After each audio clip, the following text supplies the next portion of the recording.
ಅಂತೇಳಿ 86ನೇ ತಿದ್ದುಪಡಿ ಹೇಳ್ತು. ಈ 86ನೇ ತಿದ್ದುಪಡಿ ಬರೋಕ್ಕಿಂತ ಮುಂಚೆನೆ ನಮ್ಮ ಮನೆಯೊಳಗೆ ಏನಿತ್ತು ಅಂದ್ರೆ ನಮ್ಮಲ್ಲಿ ಪಾಲಕರೆಲ್ಲ ಶಿಕ್ಷಣ ಕೊಡಿಸೋದು ಆದ್ಯ ಕರ್ತವ್ಯ ಅಂತ ತಿಳ್ಕೊಂಡಿದ್ರು. ನಾವೆಲ್ಲರ ಒಂದು ದಿನ ಸಾಲಿ ಬಿಡ್ತೀವಿ ಅಂತೇಳಿ ಹೇಳಿದ್ರೆ ಸಾಕು, ಗಿಡದನ್ ಬಡಿಗೆ ಯಾವ್ದು ಬೇನ್ ಗಿಡದ ಬಡಿಗೆ ಮುರ್ಕೊಂಡು ಒಂದ್ ಏಟ್ ಬಿಟ್ರು ಅಂತಂದ್ರೆ ನಾವು ಯಾವ ಒಂದ್ ದಿನಾನು ಸಾಲಿ ಬಿಡೋ ಮಾತಾ ಇಲ್ಲ. ಕೊಯ್ ಕೊಯ್ ಕೊಯ್ ಅನ್ಕೋತ ಸೀದಾ ಸಾಲಿಗೆನೆ, ಎಲ್ಲಿ ನಡ್ಬರ್ಕ್ ಹಾದ್ಯಾಗ ಸಕರ್ ನಿಲ್ಲಂಗಿಲ್ಲ. ಅದು ಮತ್ತೆ ಈಗಿನ ಪಾಲಕರು ಏನ್ ಮಾಡ್ತಾರೋ ಅಂತಂದ್ರೆ ಅವ್ರಿಗೆ ನಡ್ಕೋತ ಹೋದ್ರ ತ್ರಾಸ ಆಕತಿ ಅಂತೇಳಿ ಏನ್ ಮಾಡ್ತಾರೋ ಅಂತಂದ್ರೆ ಗಾಡಿ ಒಳಗೆ ಕಳಿಸ್ತಾರೆ.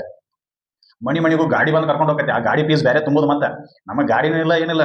ಅದು ಯಾರು ಬಸವಣ್ಣವ್ರು ಹೇಳ್ತಾರಲ್ಲ, ಉಳ್ಳವರು ಶಿವಾಲಯ ಮಾಡೋರು ನಾನೇನೋ ಮಾಡಲಿ ಬಡವಣ್ಣಯ್ಯ ಎನ್ನ ಕಾಲೇ ಕಂಬ ದೇಹವೇ ದೇಗುಲ ಅಂತೇಳಿ. ಹಂಗ ಉಳ್ಳವರು ಏನ್ ಮಾಡಿದ್ರು ಅಂತಂದ್ರೆ ಗಾಡಿ ಒಳಗೆ ಕಳಿಸ್ತಾರೋ. ನಾವೇನ್ ಮಾಡಕತ್ತೀವಿ ಅಂತಂದ್ರೆ ನಾವು ಕಡೆ ಏನೋ ದುಡ್ಡು ಇರ್ಲಿಲ್ಲ, ಅದಕ್ಕೆ ಒಂದ್ ಏಟ್ ಬಿತ್ತು ಅಂತಂದ್ರೆ ಸೀದಾ ಓಡ್ಕೊತ ಒಂದೂವರೆ ಕಿಲೋಮೀಟರ್ ಆಕಿತ್ತು ನಮ್ಮ ಮನೆಯಿಂದ ಸ್ಕೂಲ್. ಓಡ್ಕೊತ ಸಾಲಿಗೆನೆ ಎಲ್ಲಿ ನಡ್ದಾರ ನಿಲ್ಲು ಮಾತಾ ಇಲ್ಲ. ಒಂದ್ ಕೈಲಿ ಬಣ್ಣಿ ಒರ್ಸ್ಕೊಳ್ಳೋದು, ಒಂದ್ ಕೈಲಿ ಚಡ್ಡಿ ಹಿಡ್ಕೊಳ್ಳೋದು, ಹೊಡೆದ ನಾ ಯಾಕೆ ಹಿಂದೆ ಬೀಳ್ತಿದ್ದು ಏಟ್ ಮಾತಾ ಅಲ್ಲಿ ಅವರು ಅದನ್ನ ನಮ್ಮ ಸೈಕಲ್ ಮೇಲೆ ಕರ್ಕೊಂಡು ಹೋಗ್ಬಿಟ್ಟಿದ್ರೆ ನಾವು ಸುಮ್ ಸಾಲಿ ಹೋಗಿದ್ವಿ. ಅವ್ರು ಏನ್ ಮಾಡ್ತಿದ್ರು ಅಂತಂದ್ರೆ ನಮ್ ಸಾಲಿ ತಕ್ಕ ಬಡ್ಕೊತಾನ ಹೋಗಿದ್ರು. ಹೆಂಗಪ್ಪ ಅಂತಂದ್ರೆ ಮತ್ತೊಂದೇನ ಸಾಲಿ ಬಿಡುತ್ತಂತೆ ಕನಸಿನಾಗೂ ನೆನೆಸಿರ್ಬಾರ್ದು ಆ ರೀತಿ.